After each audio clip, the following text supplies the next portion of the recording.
Good morning, everybody, and welcome to AEI.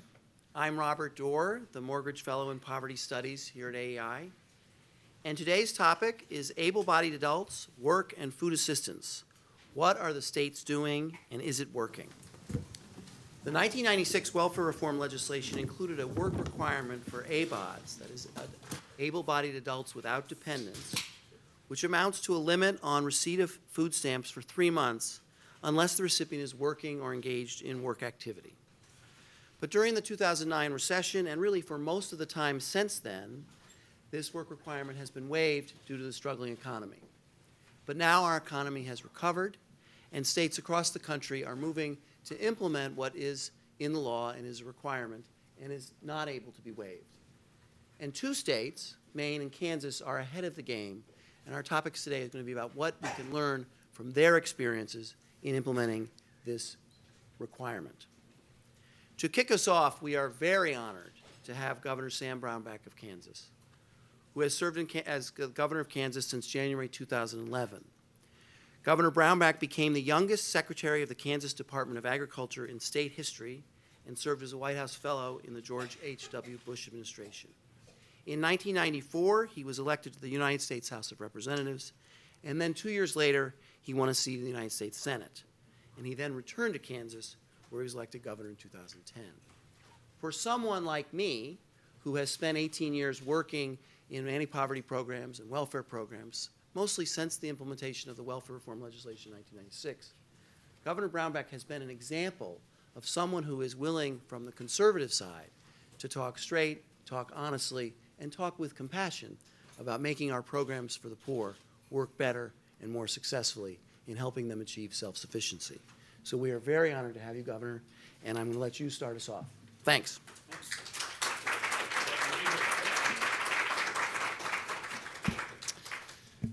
Thanks, Robert. Appreciate that. Good to join you again. I have a soft place in my heart for AEI. I love the institution. I love Arthur. I think he does a fabulous job. I think he's got great topics, great ideas. But more importantly and more to the point, one of my son-in-laws used to work here, Eric Tietzel. And more importantly even than that, he is the father of my only grandchild, Emily Grace. So, you know, I mean, that's the end of everything is grandchildren. And if I'd known they were so good, I would have skipped kids and gone straight to the grandkids. That's just a much, much better topic and much better place. And so I stop in to see the kids, and they say, "Oh, you're here to see the grandchild?" "No, I'm here to see you." "Well, no, really, I'm actually here to see Emily." That's just the way it is. But appreciate you guys. Appreciate the topic. I was here. I came into the Congress when we did welfare reform the first time around. Fantastic topic. We passed it twice. Bill Clinton vetoed it. And then right before the election cycle, he signed it. He signed it because it was very popular and it was the right thing to do. In that was a work requirement and a lot of reform needs. I think now what you're seeing is kind of a 2.0 or maybe even now a 3.0 iteration on welfare reform taking place. And I think our objective should never be about saving money in welfare reform. Our objective should always be about getting people out of poverty. And we should talk passionately about getting people out of poverty. That's what our objective is. That when Lyndon Johnson declared war on poverty, that was a good thing, but we lost the war he declared on poverty. Because we have the same roughly percentage of people in poverty today as we had when he declared war on poverty, and we've spent billions and trillions of dollars since then trying to address it. The American people want to reduce poverty. They want child poverty to go down. This is something that's passionate within them. They think the programs that we've done have not worked. And so that here's a fantastic opportunity for us to address a need, to address it with basic issues. And as some people point out to me, the overall program can seem really complicated. The solutions are really pretty simple, and they're in 3 categories. It's work, it's education, it's family structure. Those are the solutions, and they're pretty simple and they're pretty straightforward. Work, education, and family structure. So what we did in the state of Kansas, we said, let's start going in, let's start addressing these programs and seeing what we can do to make a difference. Now, I come from one of the poorest areas of Kansas. I grew up in Lynn County, Kansas, a little town by the name of Parker, Kansas. I actually grew up in the suburbs. Parker was 250 people then, and I was a mile and a half out of town, but we were on city water. So we were in the suburbs of Parker, Kansas. But it, I think, was the county that Lyndon Johnson was thinking about when he declared the war on poverty. I grew up there in the 60s. I grew up, we were all poor, didn't know it, all from intact families, worked hard. There was a value structure within the community. Everybody pushed each other to make sure you worked. That was a key value in the community and in the structure. And most people then were able to make it on out of poverty and get some sort of job and livelihood that long-term has sustained them. You could go back to that same community today, to Lynn County, Kansas. You could look at generational poverty induced, and I think partially because of all of the government programs that came in and didn't require work, penalized family formation, didn't support an educational structure. And not out of anybody's ill intent. I don't think anybody that designed any of these programs wanted anything but the best solutions to happen. But it didn't work. And so we are where we are today. So what have we done in the state of Kansas? And it's pretty simple. We said if you're an able-bodied adult without dependents, you have to work, apply for work, or take job training up to 20 hours a week. That's what you're going to have to do. Out of that, then we got a push and people saying, well, okay, I don't want to do this. I don't like doing this. Some people saying, look, I'm not going to participate in the program then if that's the case. But if you track the results, and you will have a presenter here later that tracked the results, because what we did is we saw the people that were on poverty, and then we see them now in the labor force. We've tracked 41,000 people. And so we'll have actual data in front of you to show we've tripled the number of people leaving poverty. The average income went up 127% for the people getting out of the poverty programs. And we've even had some uptick in the marriage rates that have taken place with this program. It has worked. It's worked well. I think it's a winner issue. It was the issue that in my last reelect, I closed the campaign with ads on welfare reform. So normally when you finish up a campaign, what you try to do is put your strongest ads up right at the very end, and usually they're attack ads because that ends up being the most successful. That's where you can move the most voters, and so that's why people, when the campaigns come to the last couple of weeks, they just go, I'm just going to turn the TV off. This stuff's just all ugly, because the consultants and the focus groups and the polling all tells you that, well, the best thing you got in the can is the ad that says that guy's a really bad guy, and here's why. We ended up, when we took it through the focus groups, we took it through the polling, the best thing we had was welfare reform, is people getting off of welfare and going to work. And it was, one of the ads was a single mom whose child was now going to college because she'd gotten off of welfare, and she was very thankful for the programs, the educational opportunities that we had done, and that was the most powerful ad that we had that we closed the campaign with this last time around, which I loved. Now, in the other fields too, education, we did several things. With some of the TANF dollars even, we put in extra reading initiatives for children under the 3rd grade. And Andrew's here that's worked with us on those programs. We used actual TANF dollars for a portion, not all of it, only the portion that was legal to use TANF dollars, to increase the reading initiatives, because one of the key poverty indicators is whether or not you can read by the time you're in the 3rd grade. So we said we want to use these dollars to prevent people from going into poverty.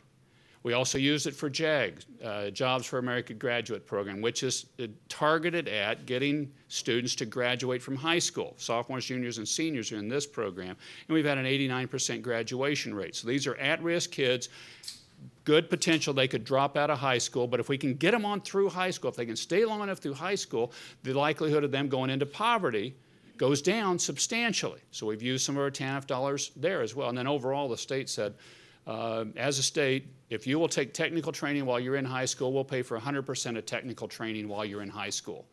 And that's tripled the number of students going into technical education. It gets them a skill that they can get more than a minimum wage job, and that's been a big investment. And then finally, we worked a lot in mentoring programs. So our objective had been, my objective has been for anybody coming out of prison in the state of Kansas, we want to offer you a mentor to work with you on a personal basis. This is a private sector individual that's volunteered to do this to help you, because we all got problems and we all need friends. Every one of us, everybody in this room. And if you're coming out of prison, you've got as much or more needs than anybody. We now have 6,900 mentor matches. Recidivism rate has dropped more than half for people that come out that accept a mentor. And we're now moving that mentoring program into poverty reduction initiatives, because we want to offer a mentor to everybody that's in poverty on our welfare programs.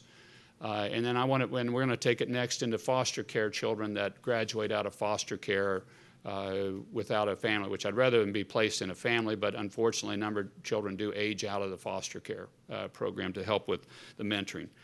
And I'll conclude on this, be happy to take questions. You have a very lively and good panel.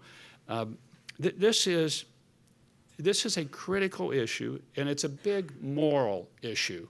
For me, I think, and I think for everybody, just what we do for the poor. And we need to measure outcomes, not just how much money we spend in the programs.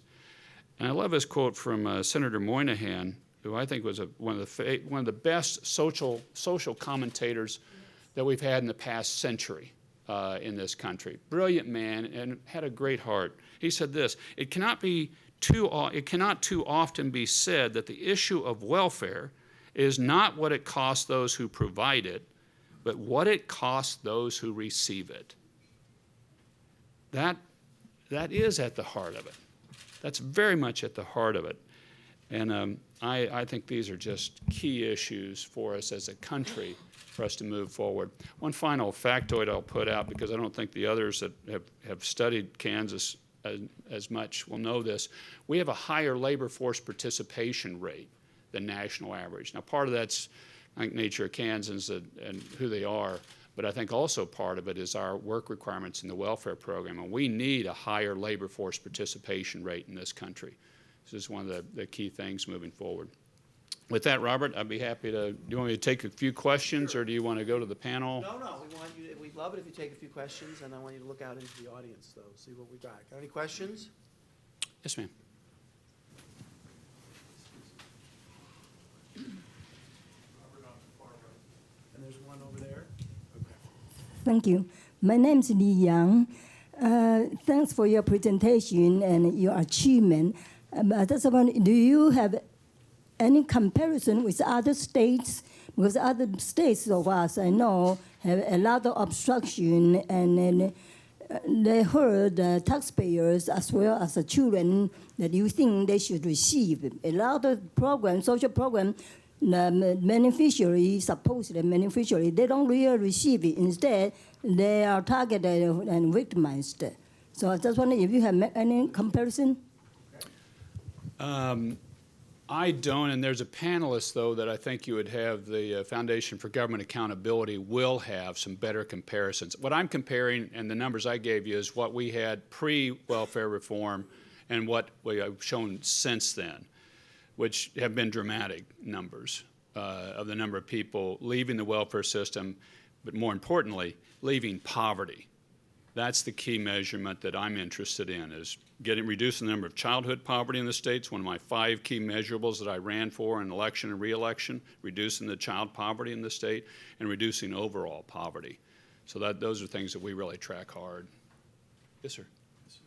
Governor, given the prevalence of drug abuse and drug use in this... I think she's got a mic for you there. Thank you.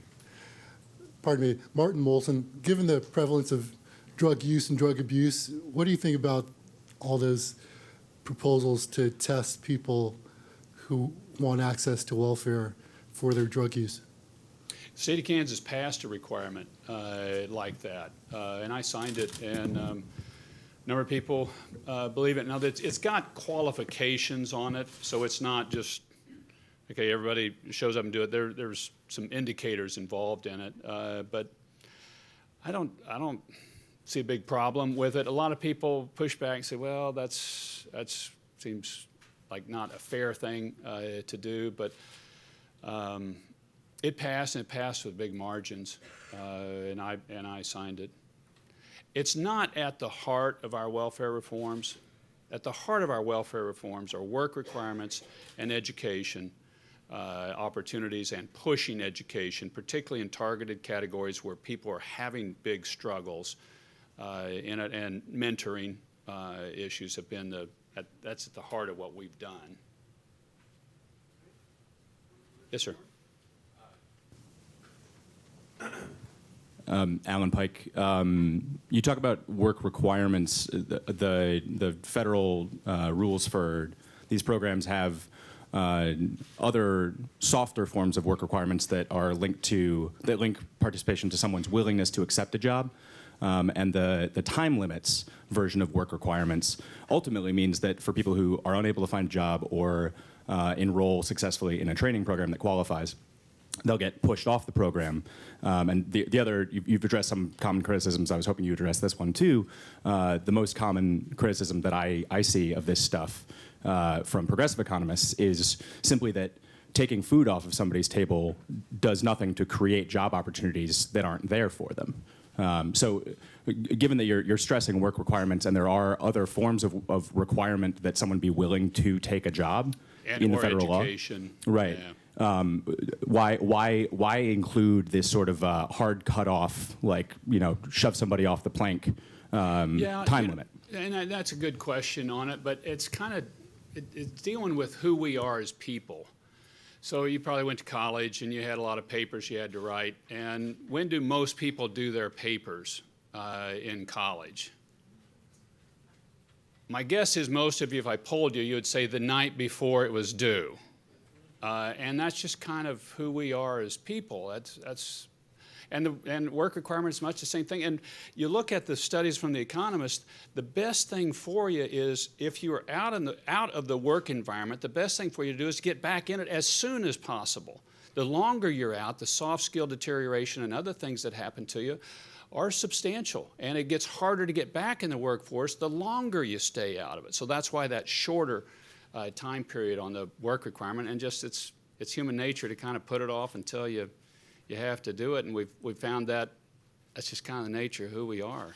But I can write a paper in 2 hours at 11 o'clock. I can't necessarily run out and force somebody to say, oh, sure, yeah, start tomorrow. That's true, but what we require is that you apply for work or you take job training. So you can line up tomorrow to do job training. I mean, those are things that you can do on a short-term basis. And you find, what's that? And there's a slot in those training programs for everyone. Yeah, we've got training slots. We got jobs. We're at 3.9% unemployment rate in the state of Kansas. We've got job vacancy. I'd love for all of you to move to Kansas. Well, you can pitch me. That's your chance. I'm pitching Kansas now, but we need people. So we got jobs. Now it may not be a job that you initially think that's something you particularly want. That's kind of also part of building up and building the skills and the abilities and the character to move up in the job market, which is a very powerful and good thing. And you got to remember too, I mean, work was made for man, not man for work. I mean, this is a human dignity issue. And some of the polling, some of the data shows a growth in the marriage rates. And I think that you can tie that to correlation. I don't know that you can tie it to causation, and I wouldn't claim it at that. But I think you can tie it to this nature of work is a very dignifying thing. And we know this in the mental health field, that you want to get a person reattached and back out there, and you want them out in the labor market, and you want them associating with people, and you want them having a purpose to get up in the morning and to go out here, and this is what I do, and it may look like to you, well, I'm not particularly impressed with that job, but I am.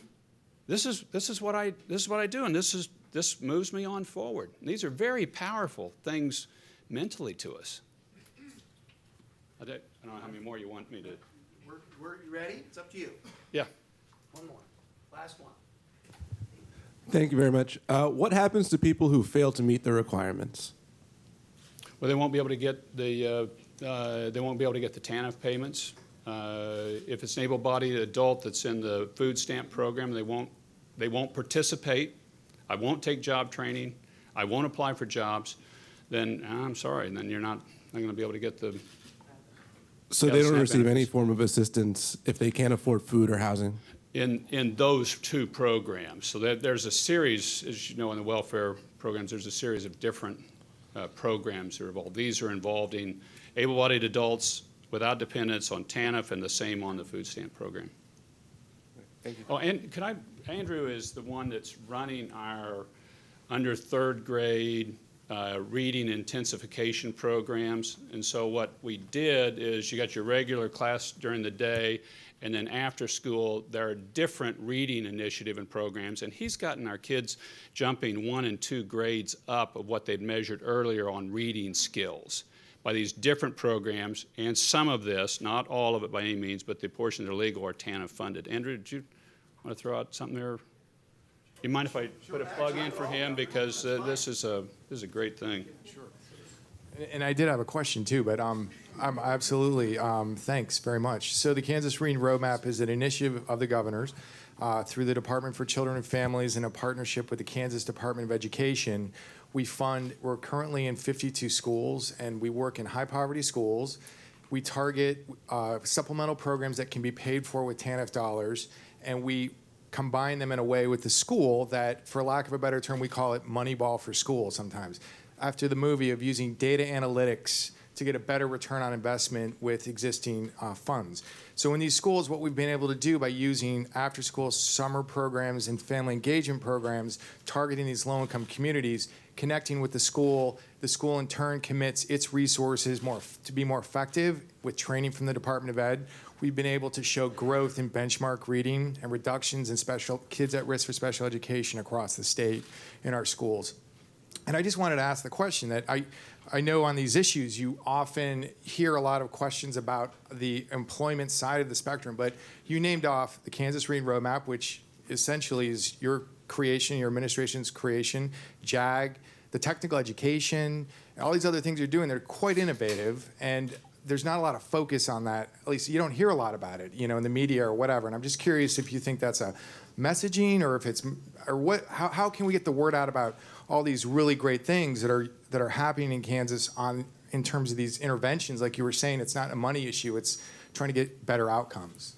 I don't know, because it seems like the media can target in a lot better on welfare and work requirements, because there's a rub there that some people say, I don't think you ought to do that, and other people saying you got to do that. That's a very important thing. But it's the full spectrum if you're going to really address it. And the one piece that I don't think we've effectively addressed is family formation, and that's the most powerful piece. And I'm not sure at all how you address it.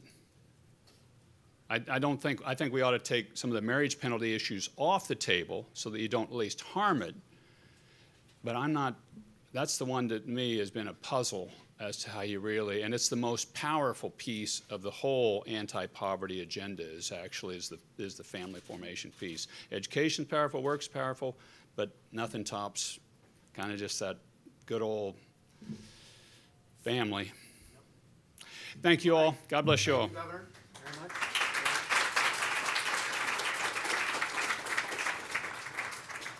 Okay, I'm going to ask the panelists to come up and take their seats, and I'm going to introduce the next discussion. And as the governor said, the topic today is SNAP and food stamp and work requirements for able-bodied adults without dependents.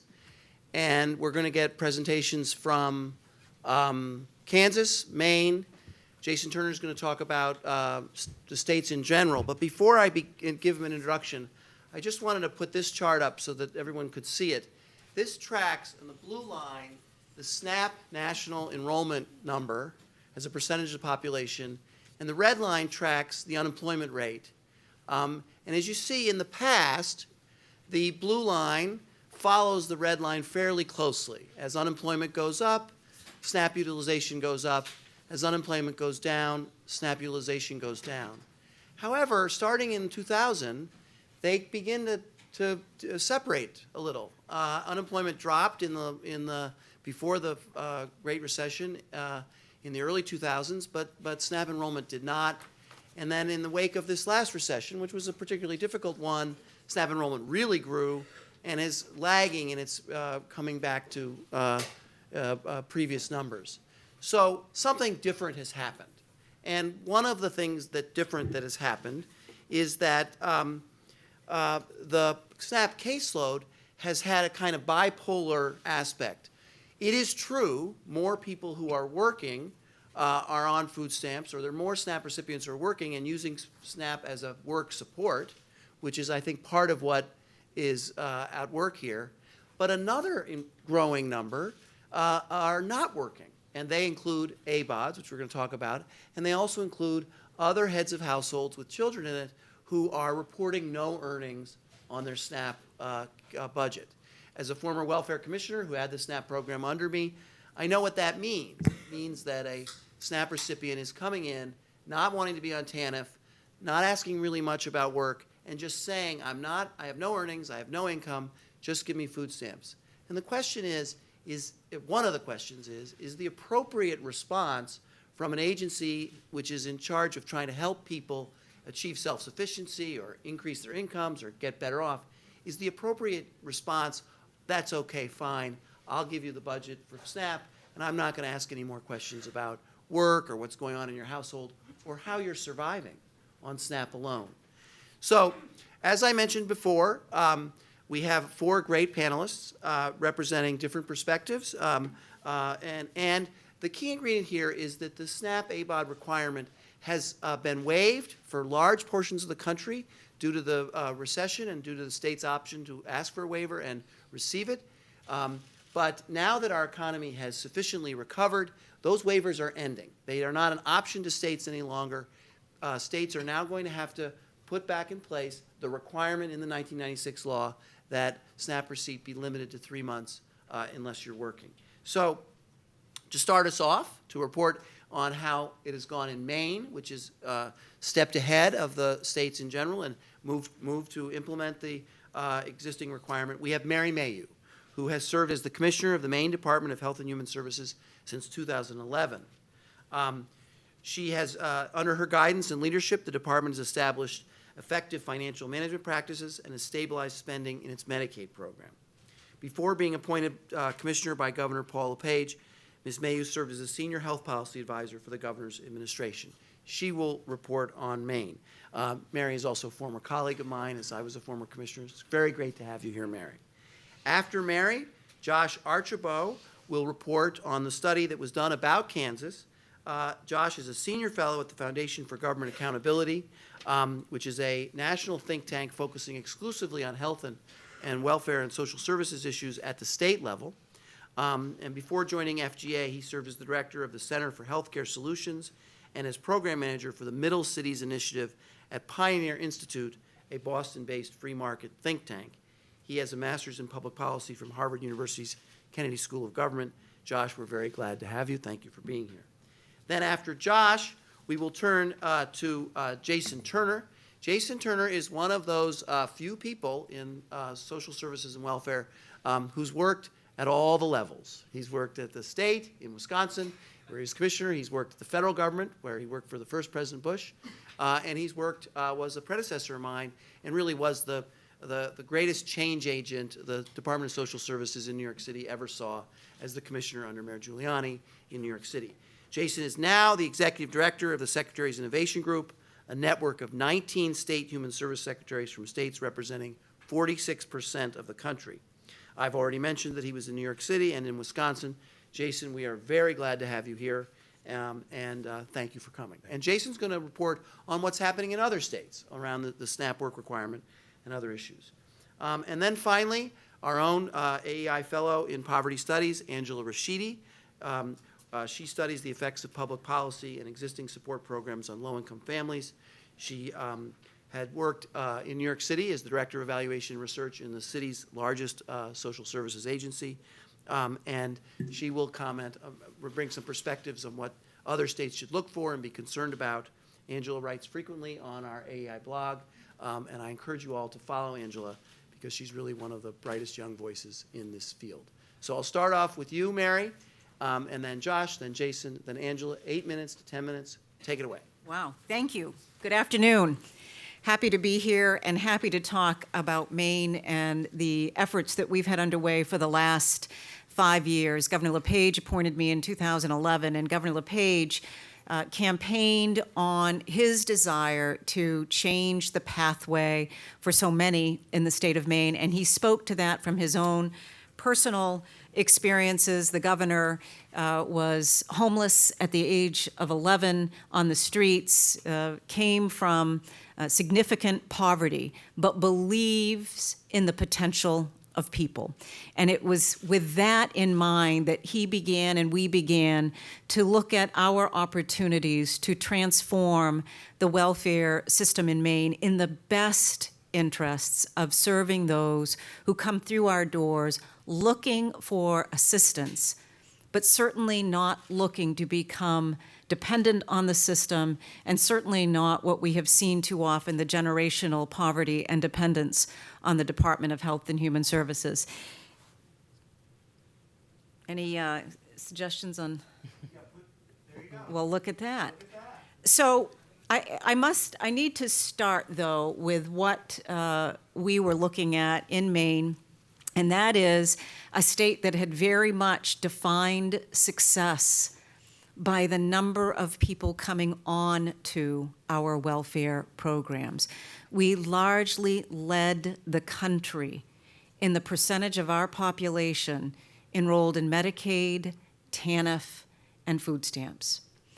We also had, for decades, reeled from one financial crisis to the next, still believing, however, that the state could be all things to all people. And in the midst of all those financial challenges, you can imagine that if you're just looking to fill a hole, you're not planning, you're not prioritizing, and you're not thinking about whether or not your programs, in fact, are achieving meaningful objectives. So in order to dive into actually reforming the programs, we needed to get our financial house in order. And I want to talk about generally what you all are seeing, and this goes to the question about drugs and the families in our states. I also oversee child welfare. There are 1,000 babies born every year in the state of Maine drug affected. The population of the state of Maine is 1.3 million people. 60% of the children coming into child protective custody do so because abuse and neglect is directly as a result of substance abuse. So we have a crisis ripping apart our families. And I want you to think about that and connect the dots back to welfare and what we have enabled for lifestyles.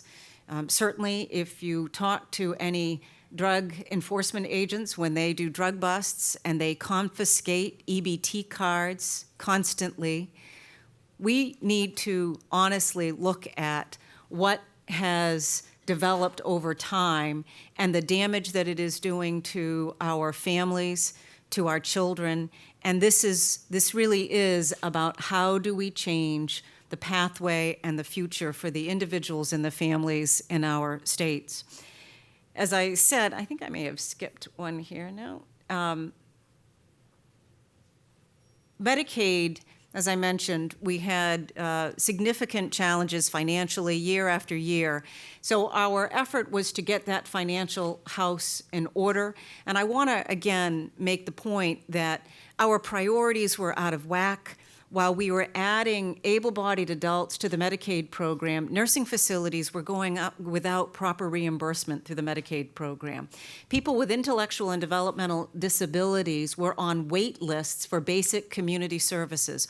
Home care agencies were having their reimbursement rates slashed because of the financial challenges that the state was facing. So this is about how do you appropriately align your priorities in the best interests of the people of, certainly in this case of Maine, and our priorities, but then looking across all of our programs to understand our priorities.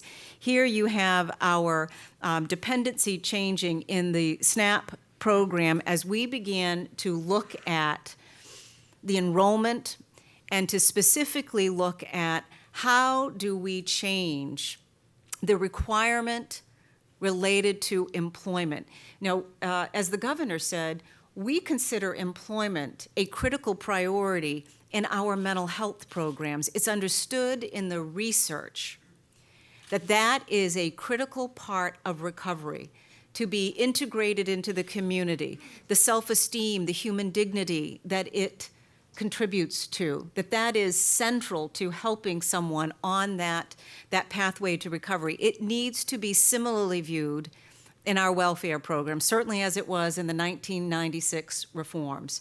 So we chose in 2014 to not pursue the federal waiver on the food stamp program that waived the work requirement for able-bodied adults. Now, these are individuals who are between the ages of 18 and 49 with no dependents.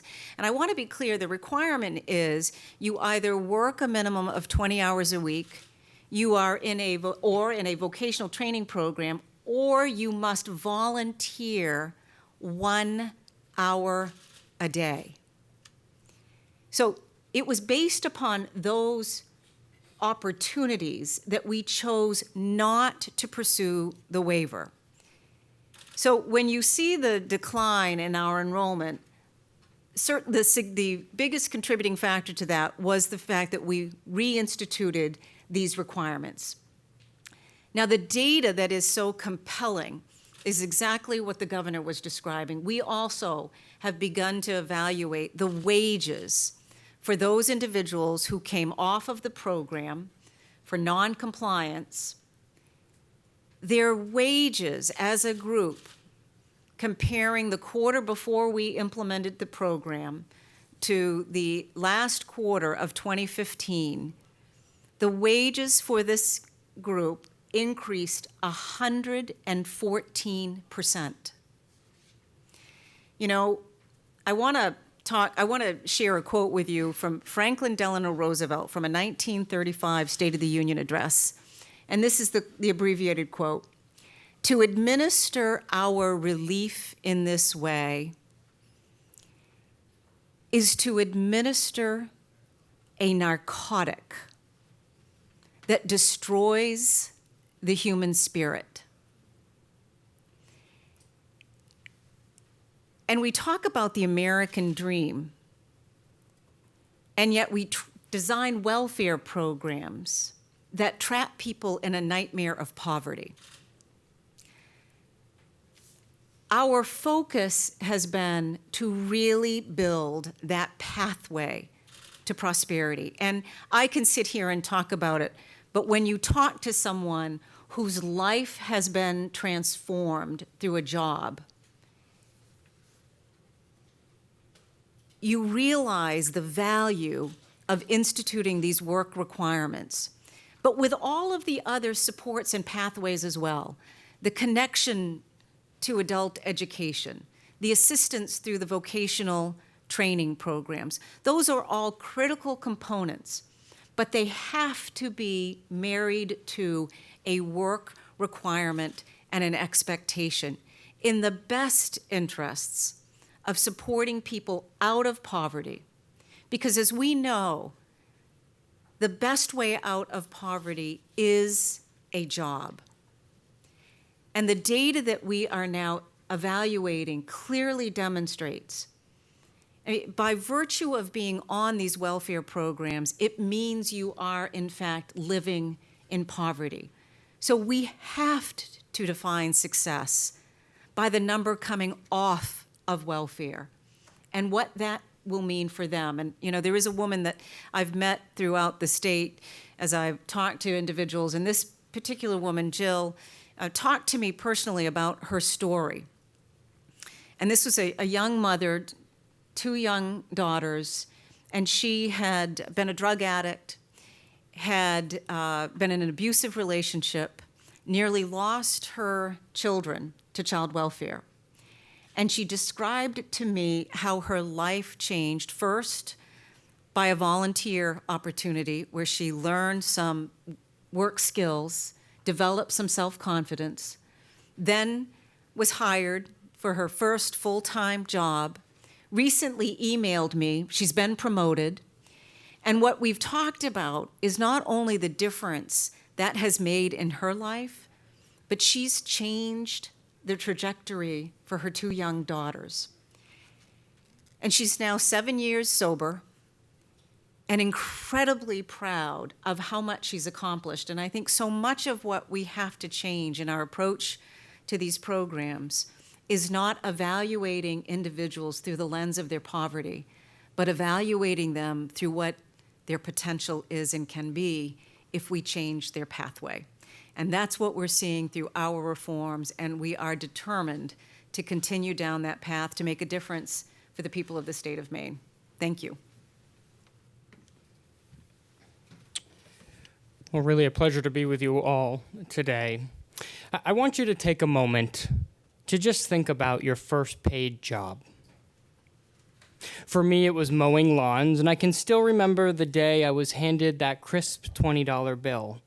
I was covered from head to toe in dust and was sweating profusely in the humid New Hampshire summer. But I can tell you, after 2 hours of struggling and wrestling with a big lawnmower on quite a large lawn, the sense of accomplishment was immense. I was both satisfied, but I wanted more. And as we've heard today, yet our welfare programs undercut just that. Many states have been paying able-bodied adults not to work.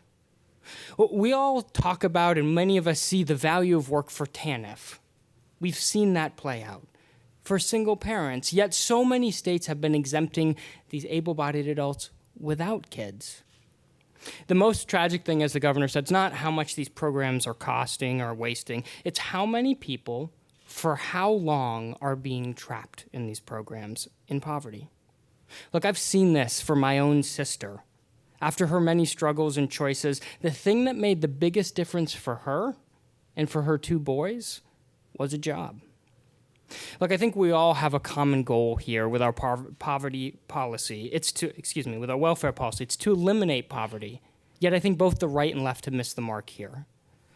On the left, the attitude seems to be, if it's not working right, just right, we need to fund more of it. On the right, if it's not working, it's a simple solution, just block grant it. But yet, once we move beyond this kind of talking head version of the conversation, I think most of us in our gut do have a sense of what works. It's work. In many ways, Kansas and Maine are leading the way for states. It's allowed FGA to be able to inspire state leaders to take similar actions going forward. But it's not just about the policies that they're passing, it's about what they are doing for those individuals in poverty. Let's not lose focus. This does lead us to a brief conversation we'll have of potential additional federal action to be able to leverage this success rate, to talk about the need for work requirements in many of our 80 means-tested programs, food stamps, housing, Medicaid. But I want to step back and I want to share a little bit about the Kansas study here that the governor started to talk about. This was really something monumental. To be able to track 41,000 individuals, the state took their Kansas Department of Labor hiring and earnings data and compared that with the welfare agency's data. For every single one, they had a record. They had 3.5 years of data. The state could see earnings, the kind of employment by industry, by region, and of course they had the information from SNAP, the benefits and participation details. It was comprehensive and groundbreaking. But as the governor mentioned, there's a face to this change, and one that stuck in my head was one young man living near Kansas City on food stamps since 2009. While the economy was proving, as Robert has showed in his slides, his life wasn't.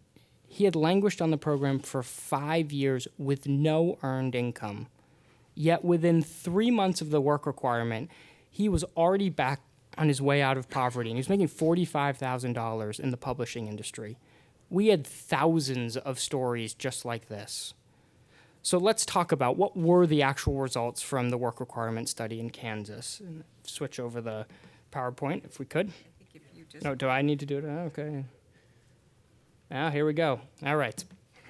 So there were a few things that we took away. The first is there was a lot more work as a result. Before the work requirement, just 1 in 5 individuals were working. Now, fast forward, even those that remained on the program significantly increased their employment and incomes. Employment rose by 43% for this group, with the largest growth coming for individuals working 20 hours or more, which has continued to increase over time and I think is quite encouraging. It should be noted, though, for those that moved off of the program, their incomes were higher on average. Think about that. For those that cycled off the program and went back to work, they were better off. Now, 50% of the group that cycled off right away found employment. By the end of the year, it was up to 2/3. For that group, income increased 127% in that first year. Now, they were not just finding jobs at McDonald's or a big box store. In fact, we saw that they were employed in over 650 different industries in the state. And that's a little bit what's captured here on the slide. We saw a very interesting trend. Many of the folks were starting at temp agencies, but within a quarter or two were finding employment, permanent employment. Now let me pause to just make a note about why this level of data actually matters. Kansas officials are now able to pinpoint what kinds of jobs employers are hiring in certain areas of the state. They're not speculating. They're not saying, I think there should be more of these kinds of jobs in that area of the state. They're able to, in close to real time, be able to see trends. They know what's worked, and they know what will work for those that are still in need.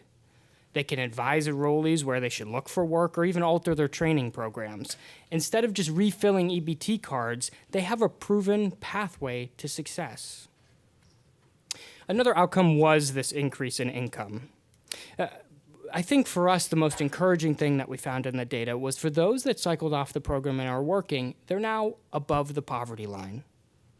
Of course, taxpayers did benefit from this. They've saved about $100 million over 2 years. And if all states did this, restored the ABOD work requirement, the federal government would save about $7 to $8 billion. But there were savings for the state, not only in lower administrative costs, but also from a dividend. We were able to calculate that in Kansas, there was $89 million in additional wages that were earned by those on the program and who had cycled off. This has resulted in about $11 million over 2 years of additional state and local tax revenue. Look, that may not sound like a lot of money here in D.C., but in Kansas, that's a decent amount and meaningful amount of money. Another result was there was a lot fewer people in poverty.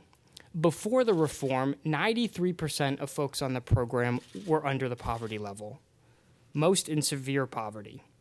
But as I mentioned, the average wages of those that are now off the program working are above that. Now look, I've given a lot of numbers from Kansas. Perhaps an easier way to think about this is 1, 2, 3. With one policy change, they saw a doubling in average income and a tripling in the rate of work as a result. Now, let's be clear, no one thinks this is the end of the road for moving people up the economic ladder. What's clear is this is real progress. This isn't a policy area that for decades has frequently wallowed in failed reforms. Finally, another result was that there was a lot less dependency. So at a high level in Kansas, 3 out of 4 of these ABODs cycled off the program. Yet the program remained for the one that really needed it, and remains there for any individual that needs it, as long as they meet the work requirement. But most importantly, perhaps, is what happened after the work requirement. The safety net was much more effective. Those that were presented with the work requirement need on average about 7 months to get back on their feet. Let me put it another way. The average time that an individual, these ABODs, were spending on the program has been cut in half. That's progress. As the governor mentioned, from data, we know that the longer someone remains on the program, the harder it is for them to find work. Now, there are some constraints for the study. I'm happy to talk about it during Q&A, but many of the constraints would actually tell a better story of the policy reform. But I want to move on and just highlight something. Nationally, there has been a big change here when it comes to the ABOD waiver.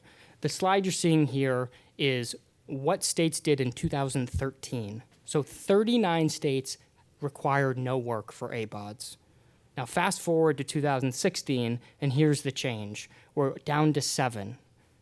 This is like the eye test, if you can notice the difference here. Slide 1, slide 2.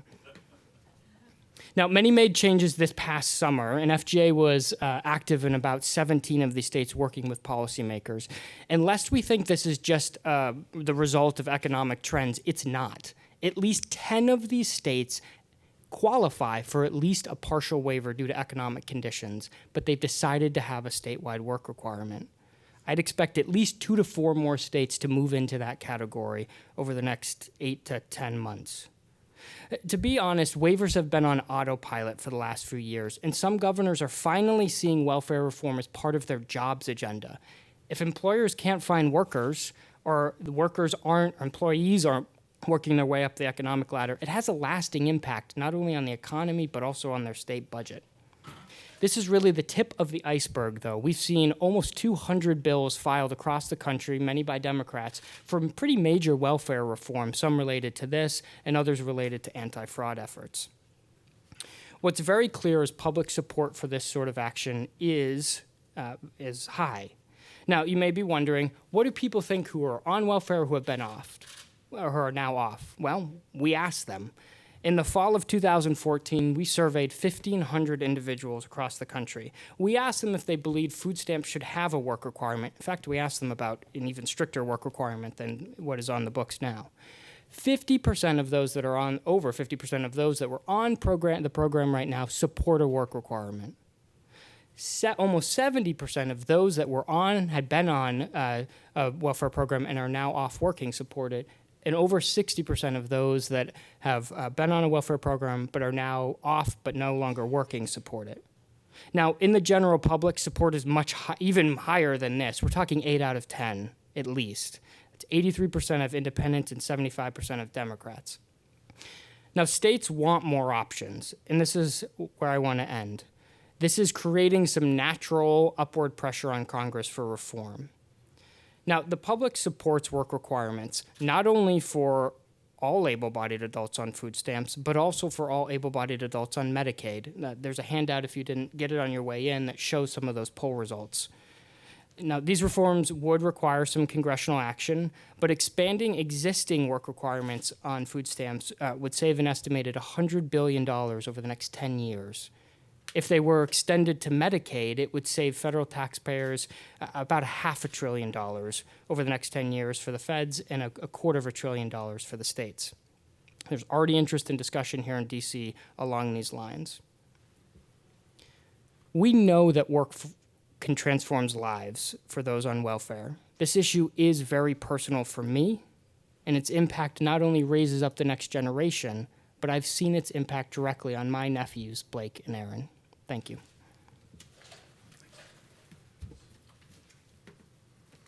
Thank you very much. That was, I remember my first 20 bucks. Okay. Am I going backwards? Okay.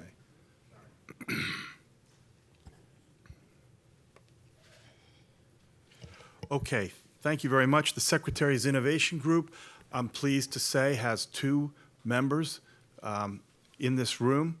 One is Mary Mayhew, who we just heard from, a very active member of our organization made up of 19 human services activist state secretaries, and Phyllis Gilmore, the governor's human services secretary, who was instrumental, I'm pleased to say, in proposing to the House Agriculture Committee a food stamp work demonstration, which was passed, signed into law in 2014.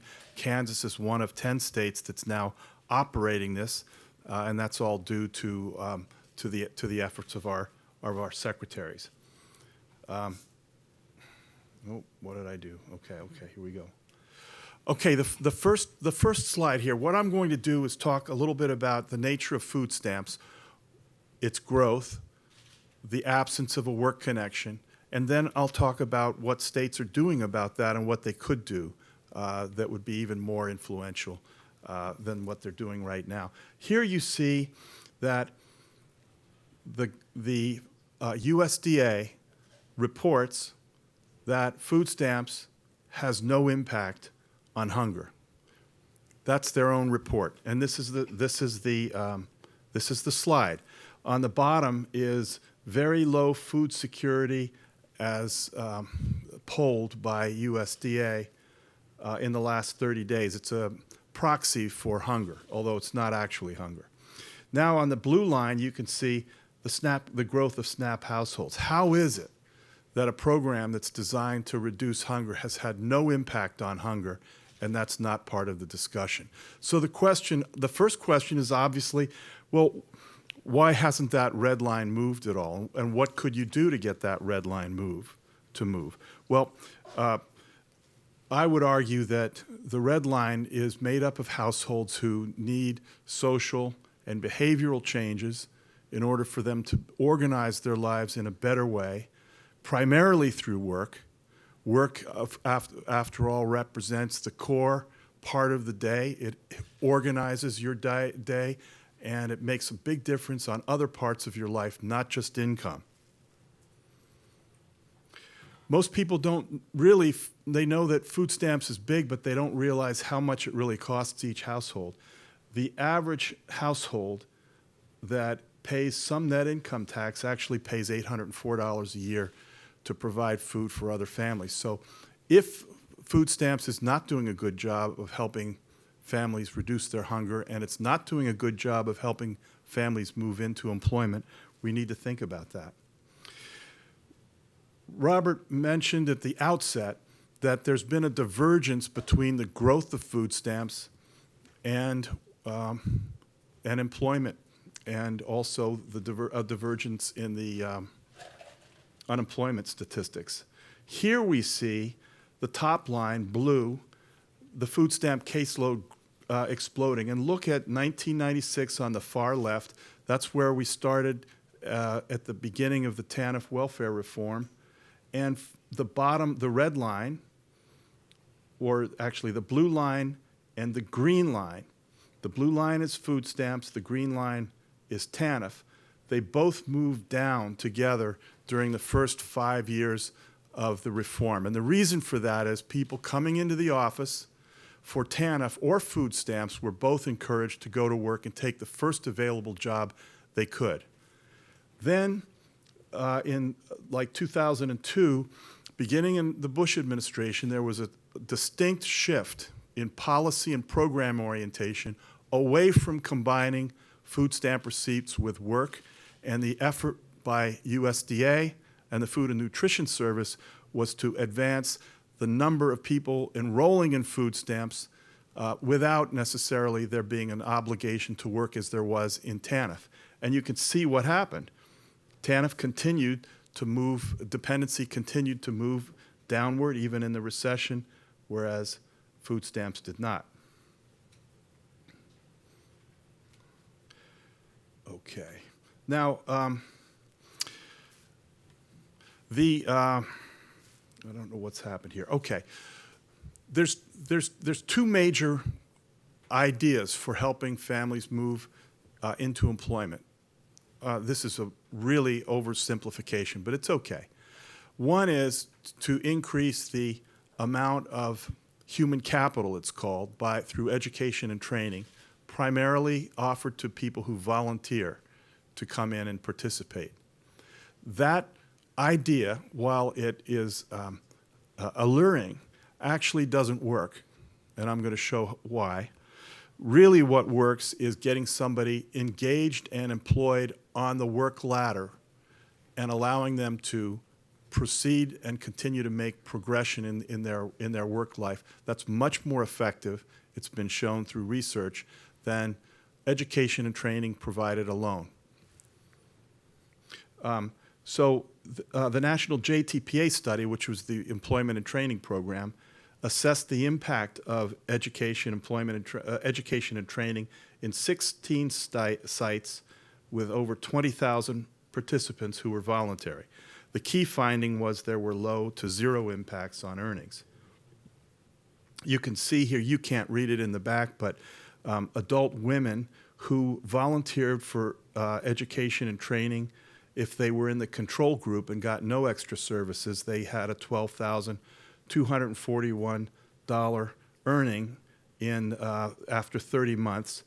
And those in the treatment group who did get the services had $13,417. Certainly not a transformational change. But worse was men who had barely a statistically significant change, and youths who actually lost ground if they went through education and training, and you might, it's counterintuitive. How could you lose ground? And the answer is because those who were in the control group, many of them went right to work instead of holding themselves out of the labor force for that period of time, because that's a cost. And they had made advances in the meantime. Now, look, sometimes it's said, well, these are dead-end jobs. People who go to work in a job they can get right now are operating at a dead end. No, they're not. This was Professor Harry Holzer, a very famous study. He looked at individuals, about 10,000 individuals who had worked consistently for the last 3 years, but were earning only $12,000 annually or less at the beginning of the survey, which is right around 1993 to 95. So he excluded people who were indifferent workers, meaning in and out of the labor force, because to be in the sample, you had to actually have been working for 3 consecutive years at any wage. But then he looked at what happened to that group of people, the blue. In 3 years later, only 43% were still earning under $12,000, and 6 years later, only 29% were. The green represents people who, in constant dollars, were making $18,000 or more. So the lesson is get on the ladder and you'll move up. But if you don't get on the ladder, it's not going to help. I'm going to take 2 more minutes. The food stamp work demonstrations, which we're so pleased that passed into law and are now operating, including in Kansas. Reviewing them so far, they're just getting started to be implemented now, but looking at the approach, mostly they focus on education and training rather than work first. They mostly use volunteers rather than requiring everybody who's eligible to work to actually participate in a work activity. And they tend to be fairly expensive per person, which is a problem because if they're successful, you can't replicate them on a nationwide scale, which is what we need to do. So the challenge for us, it seems to us, is to create a universal activity that applies to everyone, including mothers with children 6 and over. The USDA permits that, by the way, because TANF is so stable now and so low, food stamps for women and children and adult men is essentially the new welfare program. It's the substitute for what was the primary welfare program 20 years ago. So we care about helping this group of people, and they haven't been helped enough. So what we need to do is create a universal program and fit everybody into the available budget, and there's ways to do that. Make it a mandatory program as a condition of benefits, because that's how you get people who would otherwise stay at home to actually get up and go in, as the governor mentioned, as it relates to the mandatory nature of it. Fit the activities to provide the budget available, and there's some bureaucratic stuff here I won't need to talk about. And keep in mind that food stamp employment and training, the federal government provides half of employment and training funds, however large the state wants to make the program grow, so long as the state finds a way to put its share in. I think that's the wave of the future. Thanks, Jason. Good morning, or good afternoon, I should say, everybody. It's a pleasure to be here. As Robert mentioned, I'm a research fellow in poverty studies here at AEI, and I've been at AEI for about a year. And prior to that, I was working as the policy research director for the New York City Department of Social Services for about 10 years. And so I've spent a number of years studying these programs, both SNAP and TANF, from a work perspective and really looking at work requirements. Based on this experience, I just want to give kind of a few of my thoughts and then just give everybody some things to think about based on what we've heard today.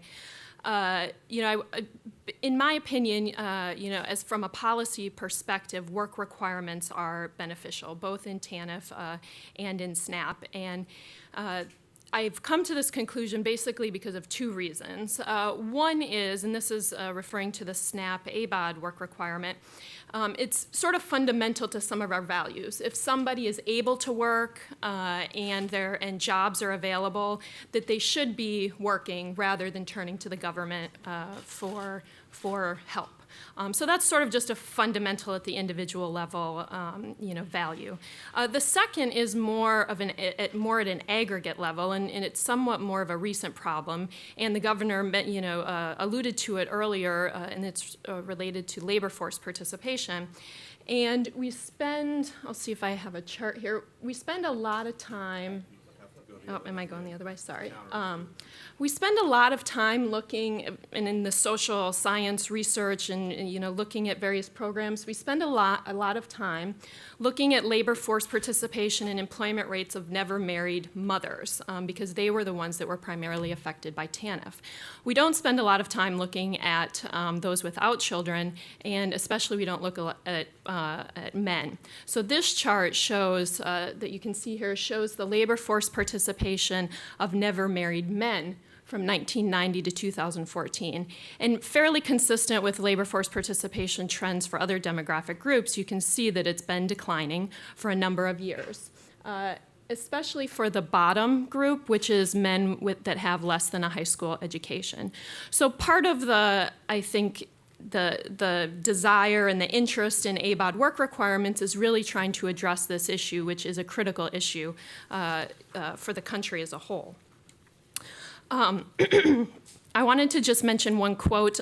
Some people argue that public benefit programs do contribute to some of these trends. There's lots of reasons labor force participation rates have been declining. Public benefits may be one of them. One quote from Professor Casey Mulligan, who is a professor of economics at the University of Chicago, a quote that he gave at a congressional testimony a few years ago is, "A basic economic principle is that the monetary reward to working has important effects on how people are employed and how much they will work."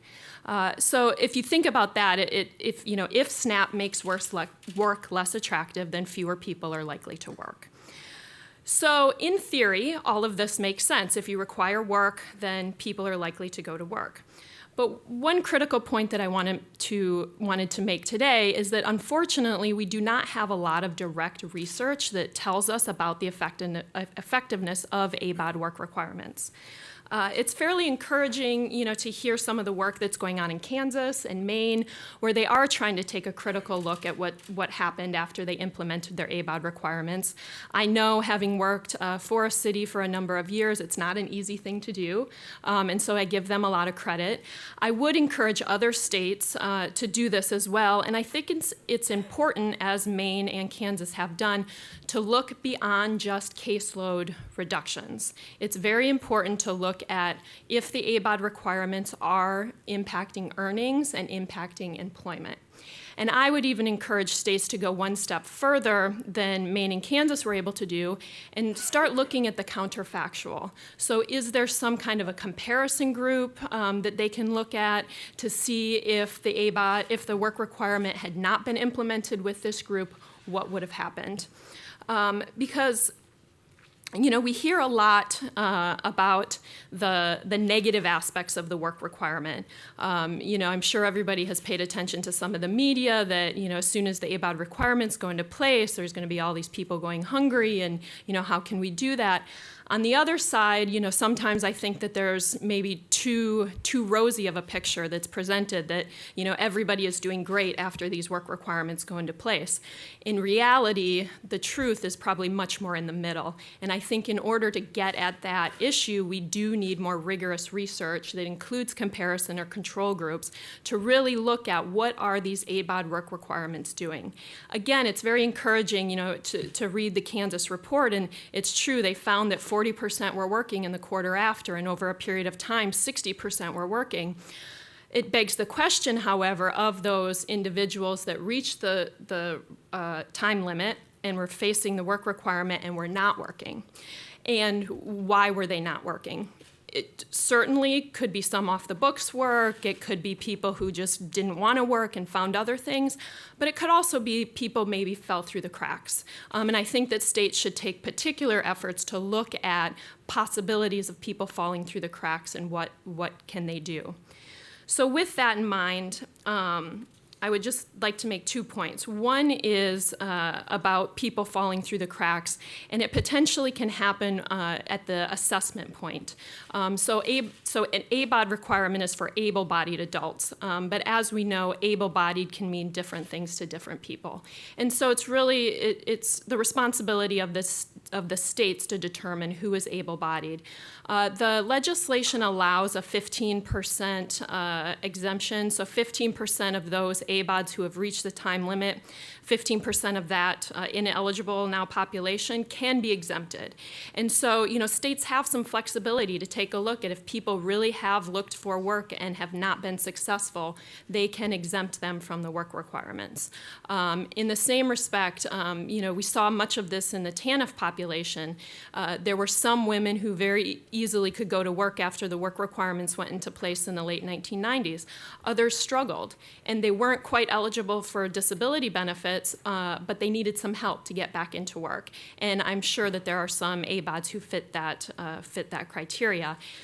So with that said, the final point that I would like to make, and just have states keep in mind, in Kansas and Maine, both mentioned that they do this, but in my opinion, there should be an option for ABODs who have reached the time limit to satisfy their work requirements if they are not working. So that can include job training. Maine was doing some volunteer work. Not all states necessarily are offering that. And I think that can be a critical point for just to try to make sure that there are not certain people who are falling through the cracks, who really cannot work or have been unsuccessful in their job search and need food assistance. I think we can all agree that the purpose of the ABOD requirement is not to take food assistance away from people who legitimately cannot work. I think we mostly can all agree with that. And so with that said, I think giving people the opportunities to satisfy their work requirements is something that the states can do.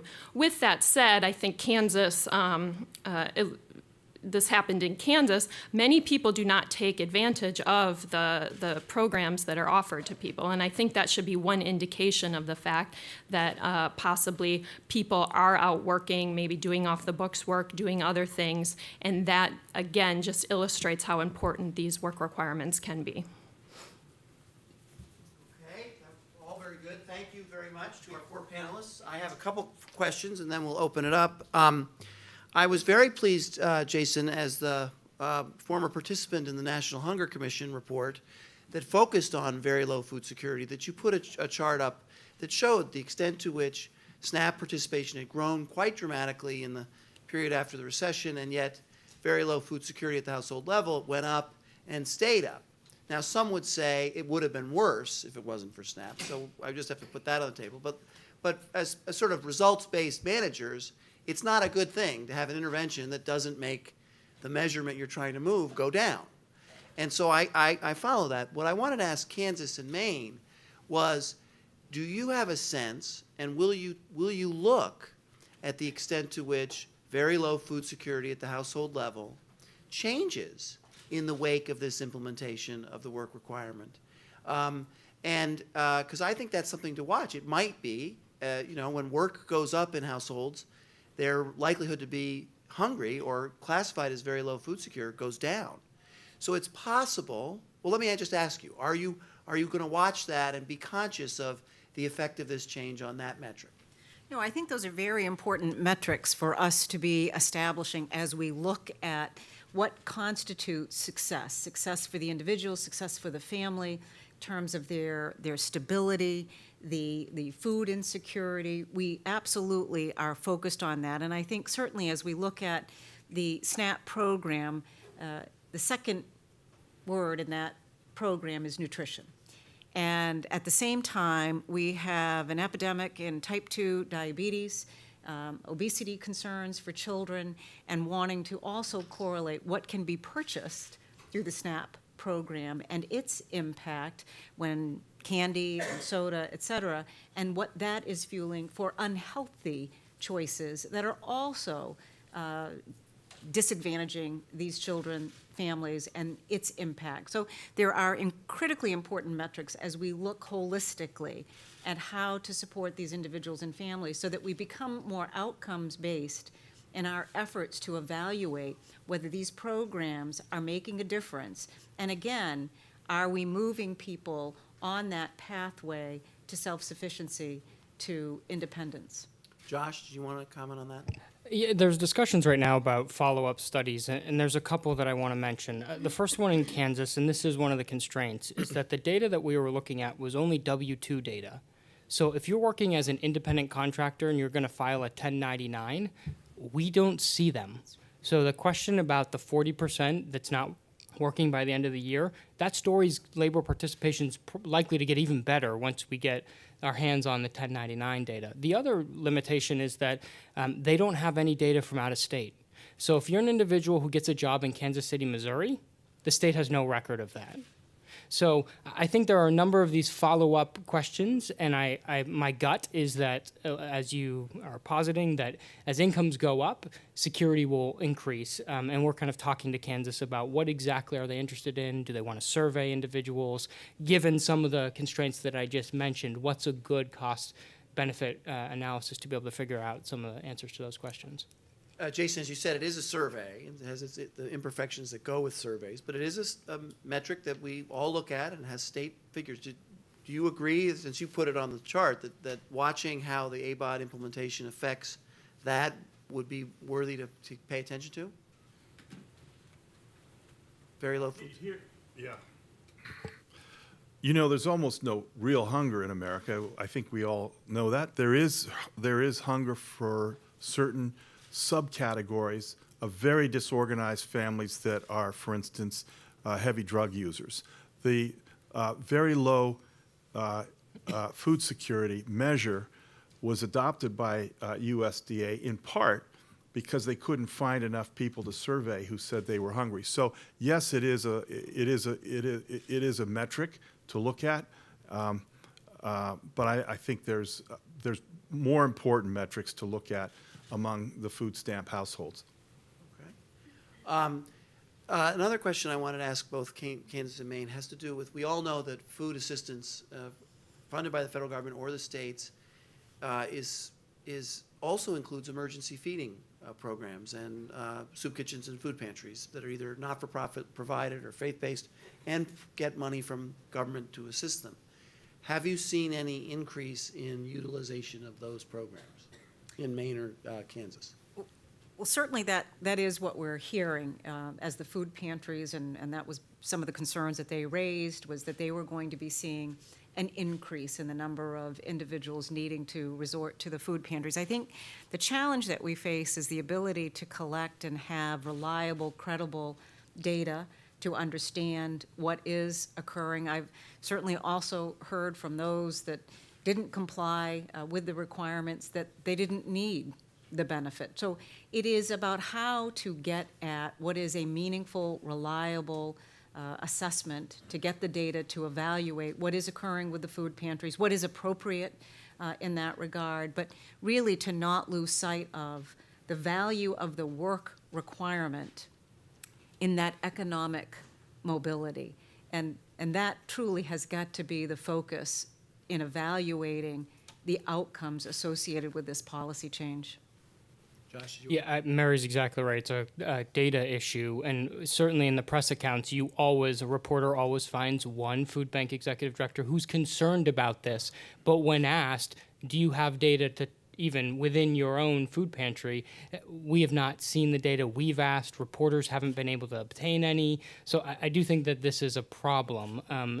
And we want to make sure that we're aware of these changes. But I think I don't want to lose sight here, as Mary's saying, there is fundamental progress happening here when people are making significantly more money. Again, it's a game changer for a lot of these individuals. It's not maybe where we want them to end up, but they are in a much different place. And we all only speculate about wanting to move people up the economic ladder. This is doing it. And so for the vast majority of these people, that's not even going to be on their radar because they're going to work every day and pulling home a paycheck to be able to go out and buy whatever food they decide to put on their table. Can I just make one quick point? I think for the reasons both Mary and Josh mentioned, this is why it'd be great if the USDA or foundations funded a study that looked at the ABOD requirement and tracked two groups over time and asked them about their food pantry usage and other ways that they coped if they lost their food stamp or their SNAP benefits. Because without that, we don't really know, because you're right, the data issues, I don't know how we get around some of those data issues. Both Governor Brownback and Angela and Jason as well raised the issue of labor force participation. And Angela, you specifically raised it as it regards to men. Just in Kansas and Maine, for the benefit of the audience, ABODs are, what's the demographic between male and female? Can you give me some sense of that? You know, I don't have it off the top of my head, but predominantly male. Average in their late 20s, early 30s. But, you know, I also just want to make the point about the workforce. Maine now has one of the lowest unemployment rates in the country. I have met with employers around the state who are almost moved to tears that they are posting jobs in some of the most rural parts of the state and no one is applying. And yet I know that we have individuals who are on these programs in those same areas. So there are thousands of jobs in Maine that are not getting filled, and partly it's because of the design of these programs that have fundamentally discouraged work. Josh, do you want to comment? You know, it's something we could easily pull. I don't have the number. I agree with Mary's general sentiment. I will comment on an interesting thing here that's counterintuitive, which the Maine folks observed relatively early, and if you have additional context, was that the rationale for having a partial work requirement that only certain geographic areas, there's a higher unemployment rate in this county, so therefore we must exempt them from work requirements. Well, what they all found is that the compliance rates were actually higher in those areas of the state. Completely counterintuitive to what most folks have been saying, and calls into question all of the states that were yellow on my map. What is their rationale for exempting out sometimes rural, sometimes urban areas? Because the data does not back up that argument that's been used for years. Okay. All right. I will now open up the questions. The woman in the hat. Oh. Sorry, Andrew. Thank you. You showed the use of the SNAP program going up almost exponentially while other factors were going down. And I have a vague, memory that the requirements for what you could spend your SNAP benefits on changed. There were, I think, and I want to validate this, an absence of restrictions, or the restrictions of what you could spend your benefits on were lifted. If that is correct, was there any correlation at all between the lifting of those restrictions and the sudden and accelerated increase in the use of SNAP benefits? I ask the question because I read not too long ago a research report, not by a fellow, but by a reporter, suggesting, well, actually stating, that in some parts of rural America, SNAP benefits are fungible. They are used to purchase products which can then be sold on the black market for cash. And it occurred to me that there might in fact be a connection between the lifting of restrictions on SNAP benefit use and their increase for people who don't necessarily need the food but would like to have the money. So that's a hypothesis. I would like to know whether you... Anybody want to take that, Jason? Or The big change in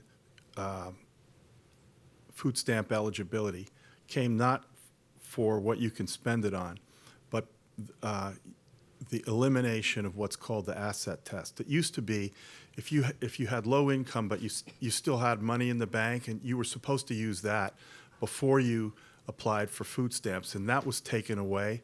Eliminated in practice for the most part, and that's the main reason that there was this explosion. Yeah. Yeah, and Jason described this accurately, that the sort of opening up of the SNAP caseload and eligibility requirements and timeframes and certification requirements began in the Bush administration and continued into the Obama administration. So there's been there was a diversion. TANF went one way and SNAP went the other way in the years after 2001. And all of that led to, But- excuse me? I'd like to comment on that. You are not wrong, however, in the way in which that benefit, the EBT cards, are trafficked in for cash and certainly for drugs. As I mentioned, we have a very close working relationship with the drug enforcement agents, with local law enforcement, and so we are contacted when they frequently are confiscating EBT cards. We are aware of efforts where individuals are offering to sell their EBT cards for so much money on the dollar in terms of what is available on that card. So it certainly is part of an increased effort on our part to focus on the fraud prevention, the abuse detection and prevention, again, in the best interests of supporting the program for those who are eligible and for its intended purpose. Kim. All the way in the front, Andrew.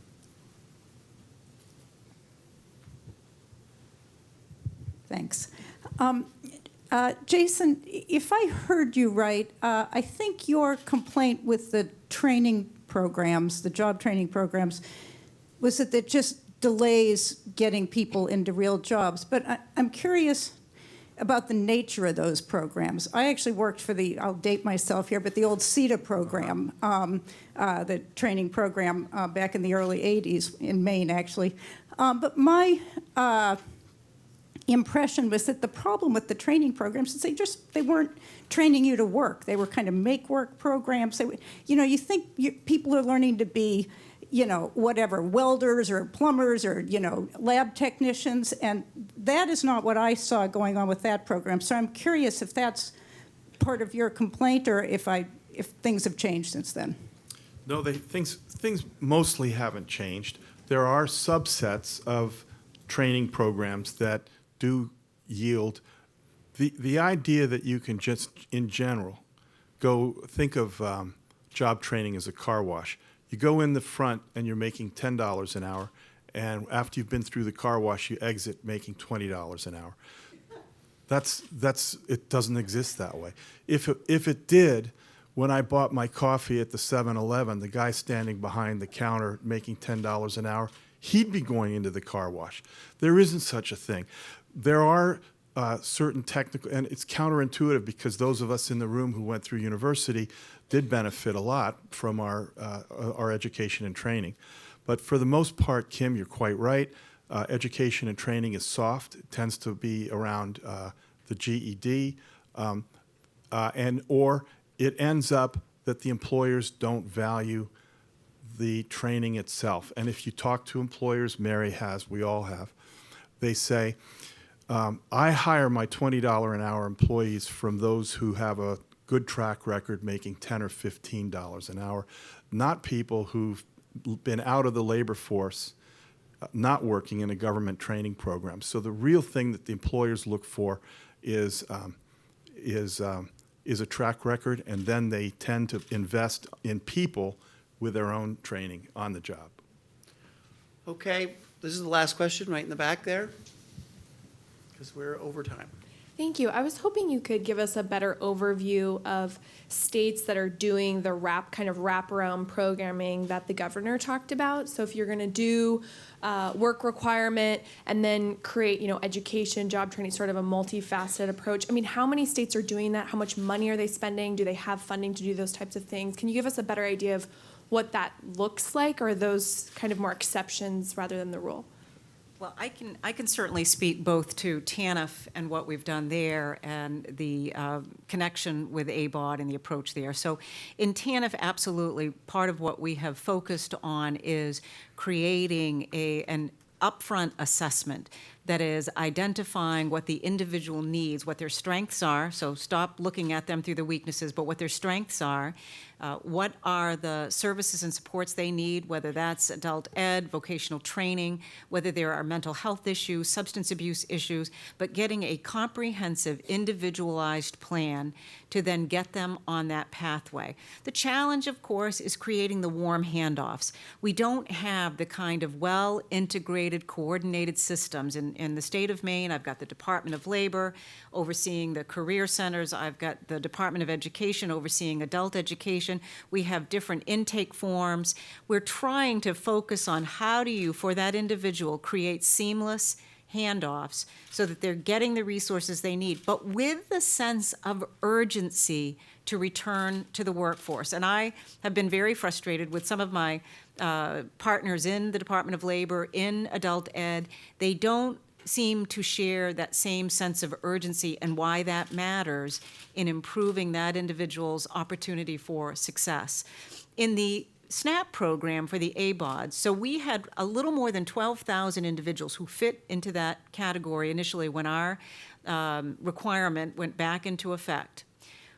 We had every single one of those individuals called and offered to them educational, vocational training programs, work opportunities. I had nonprofit agencies who needed volunteers.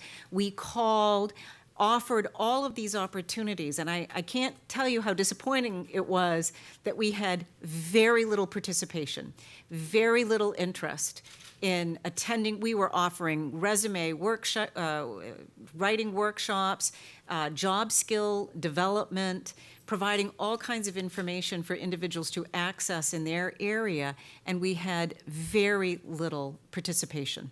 And the hour requirement for participation was 20 hours a week. a minimum. And then you also had the volunteer, how long was that? And I want to make a point, though, it's all ors. You either work a minimum of 20 hours a week, or you're in a certified vocational training program, or you volunteer 1 hour a day in order to maintain. We had an agency call us who had a number of volunteer opportunities, and based upon the volunteer hours that they accumulated, they would earn credits toward tuition.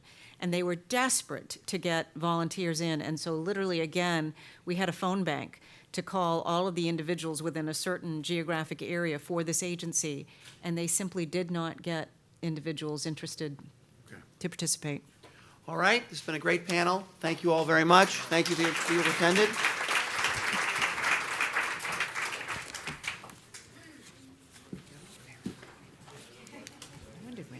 Thanks, yeah. Good. Lots of